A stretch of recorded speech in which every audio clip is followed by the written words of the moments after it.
Vous savez depuis longtemps calculer la moyenne de vos notes, mais il existe des situations où le calcul de la moyenne est plus difficile. On les passe en revue pour éviter les pièges.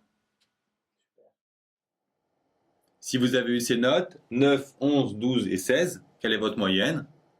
Vous savez tous le faire, il suffit de sommer les notes et de diviser par le nombre de notes, donc ici par 4.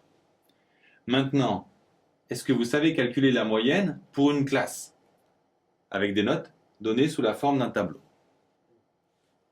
Si on fait 7 plus 9 plus 11 et ainsi de suite divisé par le nombre de notes différentes, c'est-à-dire 8, on n'a pas du tout la moyenne. Pourquoi? Pourquoi c'est faux?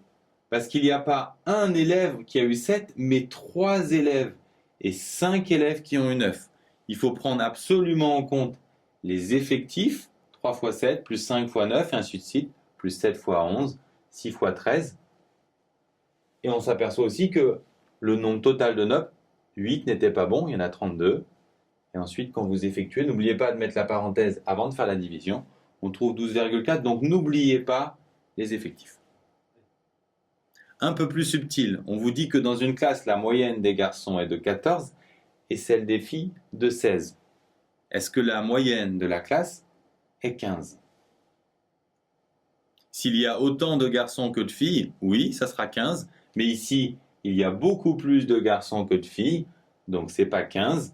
Il faut faire le total des scores des garçons, 20 fois 14, plus le total des scores des filles, 6 fois 16, et ensuite, on divise par le nombre de notes distribuées, donc 20 plus 6, 26.